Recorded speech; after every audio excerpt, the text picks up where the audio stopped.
नमस्कार, स्वागत है आपका फिफाना हिंदी क्लासेस के YouTube चैनल पर। और इस क्लास में अपन पढ़ रहे हैं शिक्षण विधियां। और शिक्षण विधियों में अपनों ने सबसे पहले शुरू किए हैं हिंदी भाषा की शिक्षण विधियां। और हिंदी भाषा की शिक्षण विधियों में अपन क्या पढ़ रहे थे? अपन इस क्लास में भाषा शिक्षण पढ़ रहे थे। और भाषा शिक्षण से संबंधित भी अपन क्या पढ़ रहे थे?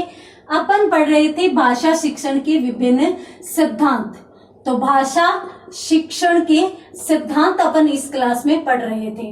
और विभिन्न सिद्धांतों में अपन आज जिस सिद्धांत पर चर्चा करेंगे, सबसे पहले वो सिद्धांत है स्वाभाविकता का सिद्धांत।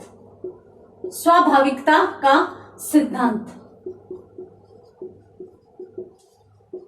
क्या है? ये सिद्धांत, बच्चा जब क्लास में बैठा हो ना, तो उसके दिमाग में बर्डन नहीं होना चाहिए। स्वाभाविक रूप से उसे पढ़ाया जाना चाहिए, उसे लगना ही नहीं चाहिए। अब कभी कभार यूं होता है कि हम जब कॉलेजेस में क्लासेस में जाते हैं तो बालक क्या करते हैं, आज तो मैडम जी नहीं पढ़ना, ठीक है मत पढ़ो, हम दबाव भी नहीं देंगे कि आप पढ़ो, आपका जब मन करे तब पढ़ना। तो किया क्या जाए भैया? आप पढ़ना तो नहीं चाहते, परंतु किया तो क्या जाए? घंटा है, 1 घंटे की क्लासेस होती है कॉलेजेस में, तो 1 घंटा है अपने पास, तो अपने को कुछ तो करना पड़ेगा। तो क्या किया जाए?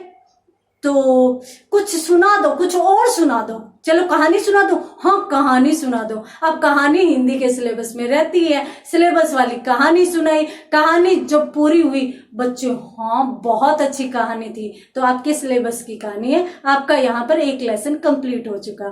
तो इस प्रकार से है वो, बिल्कुल ही स्वाभाविक। और फिर वो यूं करते हैं, अरे यहाँ पर भी अपनों ने सिलेबस पढ़ लिया। तो इस प्रकार से यदि पढ़ाया जाए तो शिक्षण रुचिकर भी रहेगा, बालक भी उसे अच्छे से पढ़ेंगे। इसके लिए एक बात अत्यंत आवश्यक है। कौन सी बात? शिक्षण में स्वाभाविकता लाने के लिए एक बात है कि आप बालक के पूर्व ज्ञान से उसे जोड़ दीजिए। पूर्व ज्ञान से जोड़ दीजिए, यानी आप कुछ भी, कि आप क्लास में गए, बच्चे कह रहे हैं आज तो हम पढ़ेंगे नहीं क्योंकि मन ही नहीं है। कभी कभार बच्चे एकता कर लेते हैं, भाई बाल केंद्रित शिक्षा चल रही है वर्तमान शिक्षण प्रणाली में, तो बच्चे कह देते हैं नहीं पढ़ेंगे। अब आप क्या उनको जबरदस्ती, डंडे तो मार ही नहीं सकते, पुलिस ले जाएगी। माता पिता को बच्चे नहीं बख्श रहे, तो हम तो है ही क्या। तो इस प्रकार से अपन उनको उनके साथ जबरदस्ती कर नहीं सकते, उनको मार नहीं सकते। किया क्या जाए? तो फिर आप ऐसे करो कि कुछ भी उनको बता रहे हो, चाहे आप उनको कोई कहानी सुना रहे हो, कहानी मान लीजिए कि उनके सिलेबस में नहीं है, तो कोई और कहीं से हिंदी की या किसी भी चीज की कहानी जो शिक्षाप्रद हो वो आप बता दीजिए, ताकि उसके अध्ययन में कुछ न कुछ तो जुड़ा, उसे कुछ न कुछ सीख तो मिली। तो इस प्रकार से आप कुछ भी कर रहे हैं उस दौरान, आप उनसे गेम करवा दीजिए, अंत्याक्षरी करवा दीजिए शब्दों से संबंधित, आप कुछ भी करवाइए, परंतु जो भी करवा रहे हैं ना वो उनके पूर्व ज्ञान से संबंधित होना चाहिए। ऐसे नहीं कि आप वो भूत प्रेत की परियों वाली कहानी लेकर बैठ जाए। सामान्यतः मान लीजिए कि आपने है वो पौराणिक कथा ले ली, पौराणिक कथा। अब पौराणिक कथाएं कौन सी होती है कि भगवान विष्णु ने एक बार ऐसे किया, बालाजी ने एक बार ऐसे किया। इन चीजों में आजकल बालक रुचि नहीं लेते हैं। हाँ, यदि वो चीज भी उसको थोड़ा बहुत पता है ना, तो फिर भी वो रुचि ले लेगा। तो आप ये चीज भी पहली बात तो बताओ मत, क्योंकि वर्तमान में अपन चाहते हैं कि बच्चे को कुछ न कुछ सीख मिले। ये चीजें हैं वो सिर्फ और सिर्फ मनोरंजन के लिए होती है। भूत प्रेतों की कहानियां पहले मनोरंजन के लिए होती थी, वर्तमान में कहानियां शिक्षाप्रद होने लगी है। तो इस प्रकार की चीजें यदि आप बालक को बता भी रहे हो इस प्रकार की, तो भी उसे पूर्व ज्ञान से जोड़कर बताइए। बालक को पूर्णतः वो चीज स्वाभाविक लगेगी, उसे यूं लगेगा ही नहीं कि मैं स्पेशल कहीं क्लास में पढ़ रहा हूँ, क्लास में बैठा हूँ। बस उसको स्वाभाविक रूप से यूं लगेगा कि मैं किसी प्रकार की कोई कहानी सुन रहा हूँ, मैं मनोरंजन कर रहा हूँ, मैं टीवी देख रहा हूँ। और वो आपको सुन भी लेगा, वो आपको पढ़ भी लेगा, वो आपको समझ भी लेगा। एक बार मुझे किसी ने एक बात कही थी कि आप लोग या आजकल जो अभ्यर्थी है, बालक है, वो शिक्षा को बर्डन मान रहे हैं, स्वाभाविक नहीं मान रहे। जिस दिन शिक्षा को, जिस दिन किताबों को स्वाभाविक मानना शुरू कर देंगे, उस दिन शिक्षा बहुत आसान हो जाएगी, अपना एक हिस्सा बन जाएगी। कुछ लोग होते हैं जो सामान्यतः जब भी समय मिलता है तब पुस्तकें पढ़ते हैं, उनका शौक होता है। वैसा शौक बन जाए तो हमें पुस्तकें स्वाभाविक लगेगी और हम है वो उसमें रुचि लेने लगेंगे और हमारा अध्ययन में मन लगने लगेगा। तो इस प्रकार से सबसे पहले अपनों ने क्रियाशीलता का सिद्धांत देखा था, उसके बाद रुचि का सिद्धांत देखा था। उन दोनों के लिए भी आवश्यक है कि स्वाभाविकता रहनी चाहिए। ऐसे नहीं कि आप ऐसी चीजें बता रहे हो जो बालक को यूं लगे कि ऐसा न तो कभी हुआ है न कभी होगा, साथ साथ उसे ऐसे भी नहीं लगे कि ऐसी चीज तो न देखी न सुनी, यानी कहीं ना कहीं उसके पहले उसको थोड़ा बहुत उस बारे में ज्ञान हो ताकि वो उस चीज से बिल्कुल जुड़ जाए और उसे यूं लगे कि हाँ ये तो मेरी कहानी है, मेरे साथ भी ऐसा हुआ है।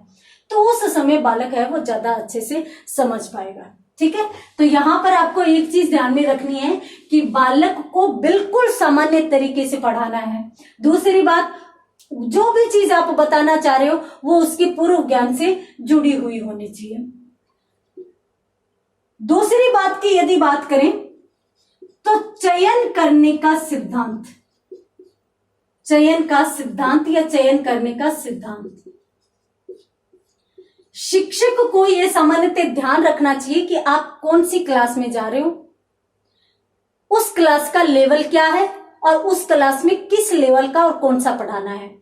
सामान्यतः यदि मैं बात करूं बीए और एमए की, तो देखिए बीए में जो टॉपिक चलते हैं वो ही एमए में भी आ जाते हैं ना। बीए में जो होते हैं वो ही एमए में आ जाते हैं, परंतु ये लेवल अलग रहता है जबकि ये लेवल अलग रहता है। वो ही कबीर छठी क्लास में पढ़ाया जाता है, वो ही कबीर छठी क्लास में पढ़ाए जाते हैं और वो ही कबीर बीए में पढ़ाए जाते हैं। यहां पर ये छठी क्लास का लेवल अलग होगा, इसका लेवल अलग होगा। और जिस प्रकार से पाठ्य पुस्तकों में लेवल अलग अलग होता है, उसी प्रकार से लेवल अलग अलग हमें शिक्षण में भी रखने चाहिए। ऐसे नहीं कि अपन छठी क्लास में गए और छठी क्लास में जाकर अपनों ने क्लिष्ट शब्दों का प्रयोग शुरू कर दिया, कठिन शब्दों का प्रयोग शुरू कर दिया, बालक पीछे जाकर खेलने लग जाएंगे। यहाँ तक कि कुछ बच्चे तो इतने शैतान होते हैं कि आगे टीचर खड़ा है, पीछे जाकर अपना टिफिन खा रहे हैं। तो इस प्रकार से है वो अपना टिफिन खाना शुरू कर देंगे, वो आपको नहीं सुनेंगे। तो इसलिए आपको इस क्लास के लेवल में जाना है तो इसी प्रकार का पढ़ाना है और इसमें इस लेवल का। सीधे शब्दों में यदि कहा जाए तो चयन का सिद्धांत, लेवल के चयन का सिद्धांत ये है। लेवल किसका? परिपक्वता का लेवल। परिपक्वता के लेवल को ही अपन क्या कह सकते हैं? चयन का सिद्धांत कह सकते हैं। अर्थात बालक की परिपक्वता को ध्यान में रखते हुए उससे संबंधित पाठ्यक्रम का चयन किया जाना चाहिए और उससे संबंधित ही उसकी परिपक्वता के अनुसार ही शिक्षण सामग्री है वो उन्हें दिखाई जानी चाहिए। अब छठी क्लास को पढ़ाने जा रहे हैं, ज्योग्राफी आप पढ़ाने जा रहे हैं, आप विश्व का मानचित्र ले जाइए, बालक कोई भी नहीं रुचि लेंगे। तो इस प्रकार से आपको यहाँ पर ये चीज ध्यान में रखनी है। तो यहाँ पर अपनों ने पहला सिद्धांत तो स्वाभाविकता का सिद्धांत देखा, उसके बाद अपनों ने चयन का सिद्धांत कि अपने को चयन करना है और किसका? बालक की परिपक्वता के अनुसार शिक्षण सामग्री का चयन करना है। स्क्रीनशॉट लीजिए, उसके बाद बढ़ते हैं अपन अगले सिद्धांत की तरफ। अगला सिद्धांत आपका क्या कह रहा है? देखिए, हाँ, आपको यहां पर बता देती हूं कि प्रश्न किस प्रकार से बनेंगे। इसमें कोई भी ऐसा नहीं है कि मतलब जो प्रश्न नहीं आए। सामान्यतः इन चीजों से प्रश्न ज्यादा पूछ लिए जाते हैं, सीधे के सीधे ऊपरी प्रश्न भी पूछ लिए जाते हैं। निम्न में से भाषा शिक्षण का सिद्धांत नहीं है, तो आपको चयन करना होगा। आप देख रहे हैं कि भाषा शिक्षण में क्रियाशीलता भी आती है, इसके साथ साथ रुचि भी आती है, स्वाभाविकता भी आती है, चयन भी आता है। उसके बाद और कौन कौन सी चीजें आती है?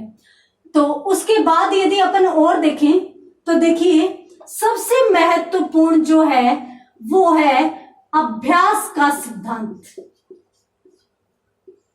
अभ्यास का सिद्धांत शिक्षण के लिए अत्यंत आवश्यक है। एक कहावत चलती है, करत करत अभ्यास ते जड़मती होत सुजान, रसरी आवत जात ते सिल पर पड़त निशान। यानी अभ्यास यदि बालक कर रहा है, और मैंने रीट के लिए भी बताया है कि रीट यदि आपको पार करनी है तो कम से कम संडे का दिन आप अपना रिवीजन का दिन रखिए, अभ्यास का दिन रखिए। संडे को दिन को नियम ही बना लीजिए कि आप पीछे के 6 दिनों का पढ़ा हुआ दोबारा पढ़ेंगे, आप कुछ भी नया नहीं पढ़ेंगे। यदि आप इस तरीके से पढ़ते हैं, मान लीजिए आप लगातार पढ़ते ही पढ़ते जा रहे हैं, आपने सिलेबस तो 100% क्लियर कर लिया, परंतु सिलेबस कवर कुछ भी नहीं है, आपको याद कुछ भी नहीं है। क्यों याद नहीं है? क्योंकि आपने जल्दी जल्दी रीडिंग मारी है उसकी, आपने उसको फिर से देखा ही नहीं। तो यदि आपको कुछ आ रहा है ना, तो वो भी एग्जाम में गोल हो जाएगा। इसके लिए आप ये नियम बनाइए कि अभ्यास कीजिए। अब भाषा शिक्षण में अभ्यास है वो किस प्रकार से काम करेगा, तो देखिए सामान्यतः आपने यूं देखा होगा कि एक बालक होता है, वो बालक सामने खड़ा हो जाता है और उसके बाद जो अन्य बालक होते हैं वो भी क्या होते हैं, सामने खड़े हो जाते हैं। और वो सामने खड़े होकर और फिर क्या करते हैं, ये आगे वाला बालक तो जोर जोर से बोलता है, काउंटिंग बोलता है, 1 2 3, और ये बालक पीछे पीछे बोलते हैं। ये क्या होता है, ये अभ्यास करवाया जाता है। बालक को इतना अभ्यास करवाया जाता है ताकि वो चीजों को, जो चीजें पढ़ाई गई है वो उसे भूले न। यदि हम देख रहे हैं कि जब बचपन से ही हमारे अंदर ये चीज डाली जाती है, हमारे विद्यालयों में इस चीज को लागू किया जाता है, तो उसके पीछे कोई ना कोई तो बड़ा कारण होगा। बड़ा कारण यही है कि अभ्यास के द्वारा ही हम चीजों को स्थायी रख पाते हैं। यानी जो यदि अपन चाहते हैं कि पढ़ी हुई चीज हमारे हमेशा मस्तिष्क में रहे, तो उसके लिए अभ्यास अत्यंत आवश्यक माना जाएगा। ठीक है, उसके बाद वैसे ये कोई इतना मुश्किल नहीं है। तो उसके बाद अपन अगला देखते हैं, अगला सिद्धांत क्या कहता है। भाषा शिक्षण से संबंधित अगला यदि सिद्धांत की बात करें तो वो सिद्धांत है अभिप्रेरणा का सिद्धांत। अभिप्रेरणा का सिद्धांत। अब ये अभिप्रेरणा का सिद्धांत क्या कहता है, सामान्यतः वर्तमान में है वो मनोवैज्ञानिक शिक्षण पद्धति है, वो चल रही है। मनोवैज्ञानिक शिक्षण पद्धतियां चल रही है, और मनोविज्ञान यूं कहता है कि यदि बालक को प्रतिदिन 5 मिनट मोटिवेशन के दे दिए जाए, मोटिवेट कर दिया जाए, तो वो सामान्य से ज्यादा पढ़ेगा। यानी सामान्यतः बालक पढ़ता जा रहा है, वो रेगुलर है, वो 2 टॉपिक क्लियर कर रहा है, उसको मोटिवेट कर दो, 5 मिनट बाद वो 1 टॉपिक और क्लियर कर जाएगा। अर्थात अंदर है वो उत्साह आ जाता है। और जब हम उत्साहित होते हैं, जब हम अपने लक्ष्य के प्रति समर्पित होते हैं, जब हम मोटिवेट होते हैं, तो हमारे द्वारा जो भी प्रयास किया जाता है उसमें आनंद आता है, वो मुश्किल नहीं लगता। तो इसीलिए है वो अभिप्रेरणा अत्यंत आवश्यक है। अभिप्रेरणा इंग्लिश के मोटिवेशन का ही बना शब्द है, जिसमें बालक को अभिप्रेरित करना आवश्यक है, कि बालक को प्रेरित किया जाए। अभिप्रेरित, जिस प्रकार से वृद्धि को ही अभिवृद्धि कहते हैं, उसी प्रकार से प्रेरित करने को ही अभिप्रेरित कहा जाता है। तो देखिए, प्रेरित करना भी 2 प्रकार का होता है। मनोविज्ञान कहता है कि एक तो बाह्य अभिप्रेरणा होती है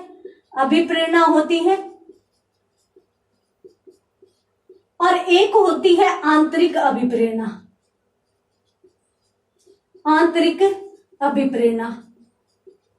अब ये जो बाह्य अभिप्रेरणा होती है, ये क्या करती है? देखिए, सामान्यतः एक बालक स्कूल में गया और स्कूल में जाकर उसने शिक्षक को कहा कि मुझे आज नहीं पढ़ना। उस समय मान लीजिए कि शिक्षक ने एक ऐसी शिक्षाप्रद कहानी बताई कि बालक उसी समय पढ़ना शुरू कर देता है।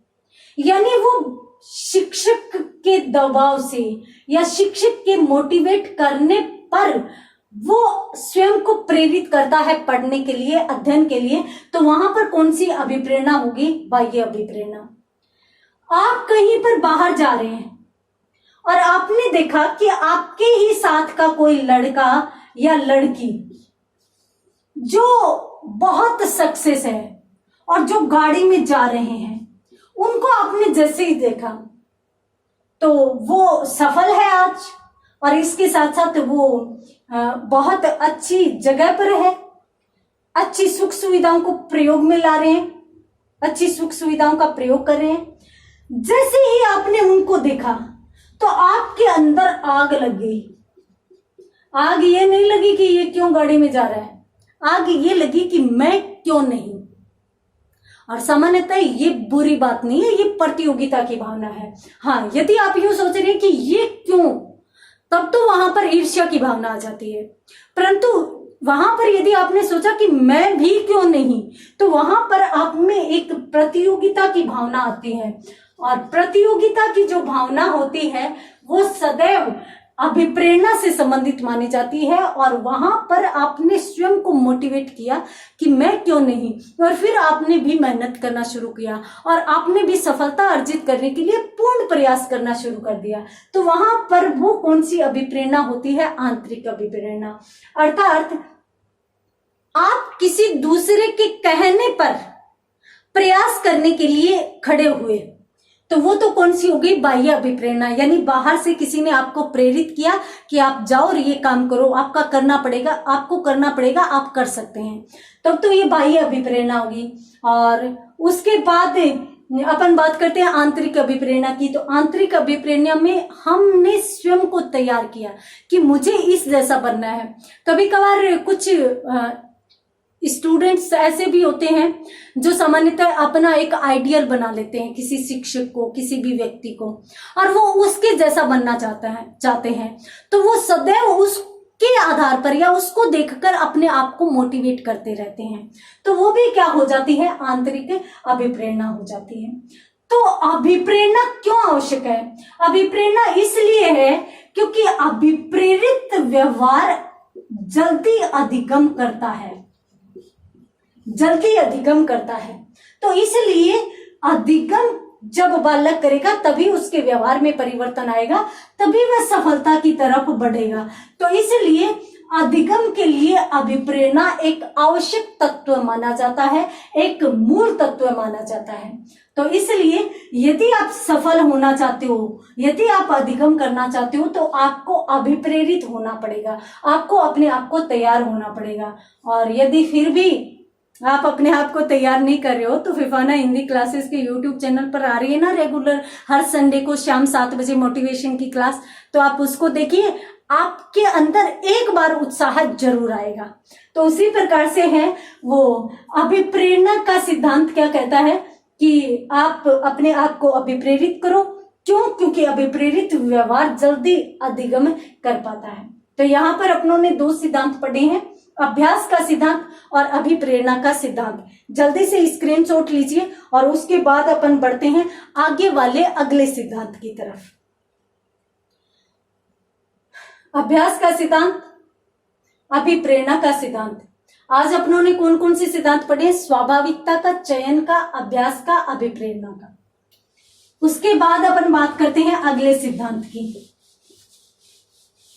ये आपकी सामान्यतः बेसिक क्लास चल रही है। ये ऐसी चीजें हैं जिनसे संबंधित शिक्षण में ज्यादा प्रश्न आते हैं, भाषा शिक्षण में ज्यादा प्रश्न आते हैं, क्योंकि सामान्यतः जो भाषा शिक्षण है उसमें जो प्रश्न आते हैं वो लगभग थिंकिंग लेवल के प्रश्न आते हैं। अगला आपका सिद्धांत है बोलचाल का सिद्धांत। बोलचाल का सिद्धांत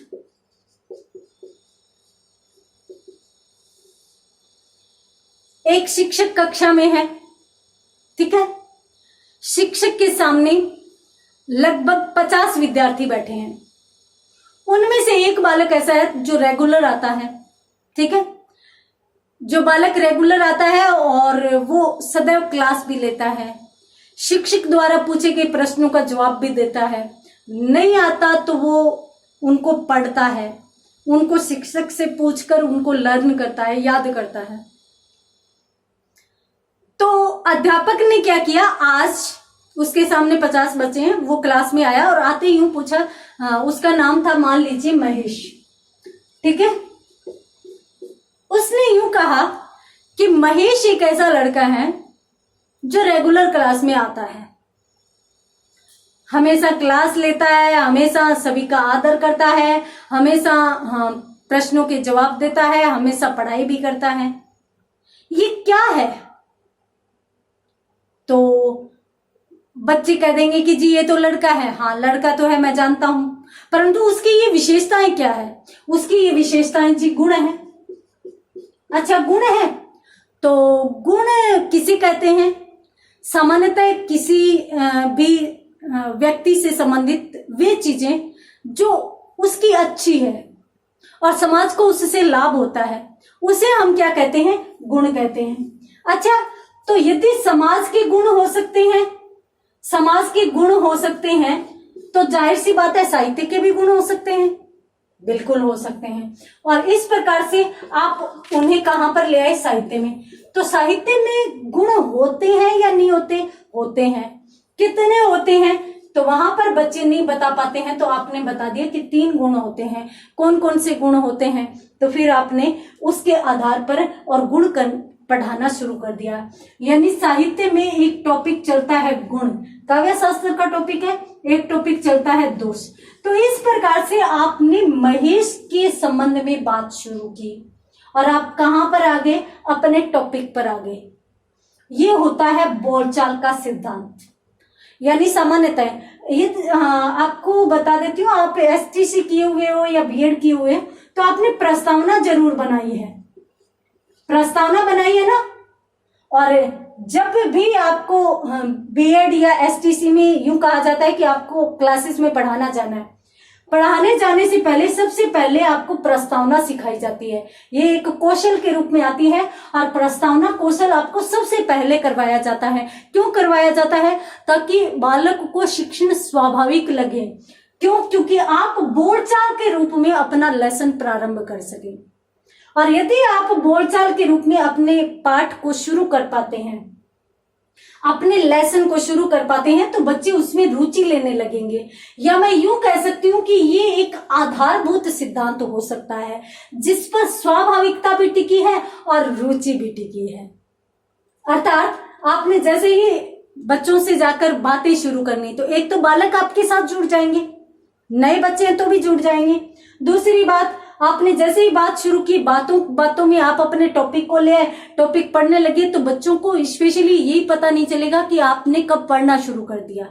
वो तभी तक है वो बातों में ही उलझे रहेंगे, तो इसलिए वो आपको पसंद भी करने लगेंगे। तो इसलिए ये सिद्धांत ही क्या कहलाता है, बोलचाल का सिद्धांत कहलाता है। और इसी पर ही स्वाभाविकता, यानी इसके द्वारा यदि आप शिक्षण करवाएंगे तो बिल्कुल स्वाभाविक भी लगेगा और बिल्कुल रुचिकर भी लगेगा। तो ये था आपका बोलचाल का सिद्धांत। अपने को बोलचाल के माध्यम से या बातें बातों में चीजें सिखानी है। जिस प्रकार से कहते हैं ना, जो क्रियाशीलता का सिद्धांत है, क्रियाशीलता के लिए अपन करके सीखना बोल सकते हैं, तो इसमें अपन बात बात में सीखना बोल सकते हैं। उसी प्रकार से अगले सिद्धांत की अपन बात करते हैं। तो ये सिद्धांत है व्यक्तिकता का सिद्धांत। व्यक्तिकता का सिद्धांत, या फिर अपन यूं भी कह सकते हैं कि व्यक्तिगत विभिन्नता का सिद्धांत। विभिन्नता का सिद्धांत अत्यंत आवश्यक और अत्यंत महत्वपूर्ण। आजकल स्कूलों में व्यवस्था इस प्रकार से की जाती है, section A, B, C, D, है ना। अब कुछ विद्यालयों में देखें तो भाई 80 बच्चों के एडमिशन हो गए, हाँ, तो ए सेक्शन कंप्लीट हो गया। अब जो बाद में जो बच्चे आ रहे हैं उनको बी सेक्शन में डाल दो। बी वालों का 80 बच्चों का कंप्लीट हो गया, उसके बाद जो बच्चे आ रहे हैं उनको सी में डाल दो। अब 80 80 160, 160 के बाद चाहे 165वां बच्चा आए, चाहे 170वां बच्चा आए, ये सभी के सभी किस में जाएंगे? सी सेक्शन में जाएंगे और उसके बाद इसमें जाएंगे। ये पद्धति मनोवैज्ञानिक पद्धति नहीं है, ठीक है। सामान्यतः व्यक्तिगत विभिन्नता यदि आपको देखनी है या फिर व्यक्तिगत विभिन्नता के अनुसार आपको शिक्षण करवाना है, तब आप क्या करेंगे कि आप सभी बच्चों का एडमिशन ले लीजिए। मान लीजिए कि आपके यहाँ 320 बच्चों का एडमिशन हो गया, ठीक है। अब 320 एडमिशन हुए आपके, तो आप ऐसे कर लीजिए ना कि उनका टेस्ट करवा लीजिए। सामान्यतः आजकल तो टेस्ट के आधार पर ही एडमिशन होने लगे। आपने टेस्ट करवाया और टेस्ट में जो टॉप 80 बच्चे थे ना, उनको आपने ए सेक्शन में डाल दिया और इसी प्रकार से आपने दूसरा 80 का सेक्शन बना लिया। उससे कम मार्क्स आने वाले बच्चों को आपने बी सेक्शन में डाल दिया 80 को, उससे कम आने वाले आपने 80 बच्चों को सी में डाल दिया और अंत में उनको आपने डी सेक्शन में डाल दिया और इस प्रकार से आपने 4 सेक्शन बना लिए। इससे क्या होता है? इससे आपको पता है कि ए सेक्शन में प्रतिभाशाली बालक है, जबकि जो डी सेक्शन है उसमें अपन यूं माने कि सामान्य से भी कम, मैं यूं कह सकती हूं मंद बुद्धि बालक है, मंद बुद्धि बालक है। अब ये क्यों किया जाता है?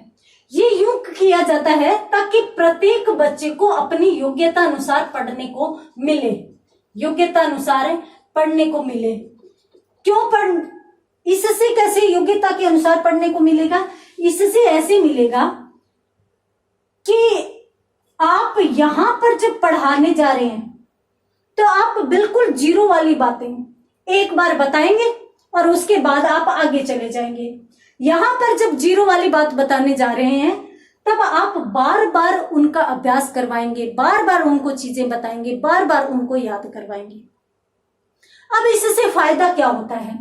अगर आपने इन दोनों बच्चों को एक साथ बैठा दिया, अब आपको इसको भी ध्यान में रखना है, इसको भी ध्यान में रखना है, अर्थात आपको एक टॉपिक को अच्छे से पढ़ाना है, साथ साथ बार बार अभ्यास भी करवाना है। क्यों? क्योंकि इनको भी लेकर चलना है। मान लीजिए आप बार बार अभ्यास करवा रहे हैं, ये बालक चिड़चिड़ा हो जाएगा क्योंकि इसने बहुत जल्दी सीख लिया।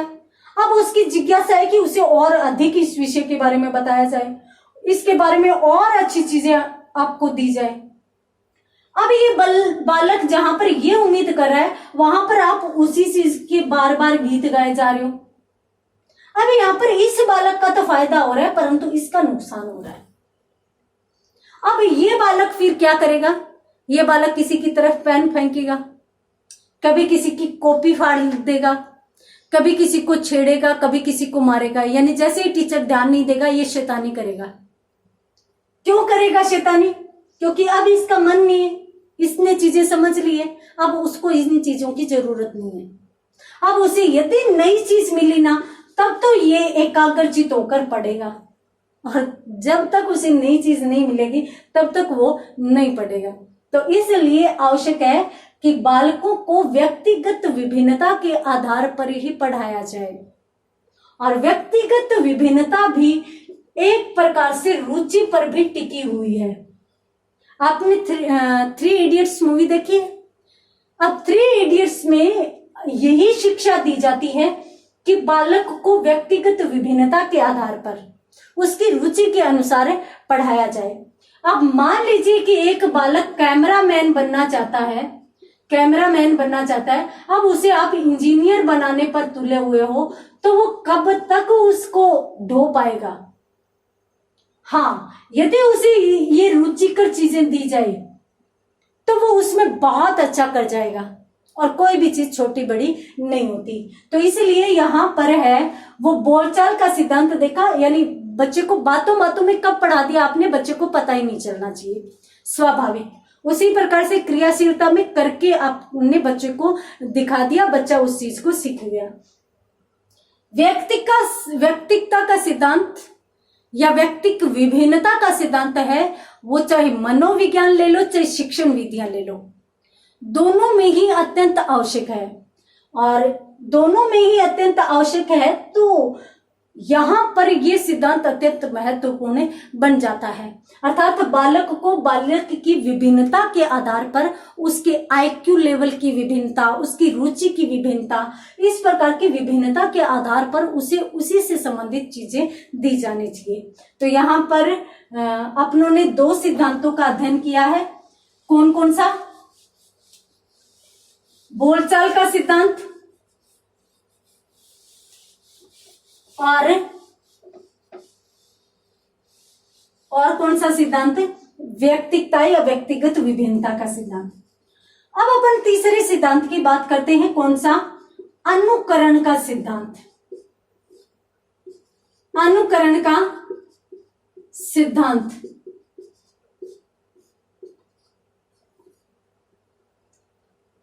आपने कुछ घरों में देखा होगा कि एक बालक अपने पिता को उसका नाम लेकर पुकारता है। जैसे मान लीजिए कि पिता का नाम है राम या राजा। मान लीजिए कि उसके पिता का नाम है, यूं मान सकते महेश है, ठीक है। महेश उसके पिता का नाम है। छोटा सा बालक है, छोटा बालक मान लीजिए 3-4 साल का बालक है, 3-4 वर्ष का बालक है। वो कैसे आवाज लगाएगा अपने पिता को? महेश। क्यों? क्योंकि उसके जो दादा दादी है या महेश के जो माता पिता है वो उसे महेश कहकर बुलाते हैं। तो इसलिए वो जैसे ही महेश आवाज लगाएंगे वैसे ही वो बालक भी अपने पिता को महेश बोलना शुरू कर देगा। क्यों कर देगा? क्योंकि बालक अनुकरण कर रहा है। तो यहाँ पर जो अनुकरण का सिद्धांत है उसके संबंध में अपन और भी चीजें देखेंगे, परंतु आज की क्लास में इतना ही। बाकी पढ़ेंगे अगली क्लास में। और यहाँ पर अपनों ने जो सिद्धांत देखे हैं उनमें अपनों ने सबसे पहले तो देखा था क्रियाशीलता का, स्वाभाविकता का, रुचि का, और उसके बाद अपनों ने जो बोलचाल का सिद्धांत देखा, व्यक्तिक विभिन्नता का सिद्धांत देखा। उम्मीद करती हूँ बहुत अच्छे से समझ में आया होगा। फिर भी कोई चीज समझ में नहीं आई हो तो आप कमेंट बॉक्स में लिखकर बता सकते हैं, आपको वो चीज दोबारा बता दी जाएगी। तो आज के लिए इतना ही, बाकी पढ़ते हैं अगली क्लास में। तब तक के लिए धन्यवाद।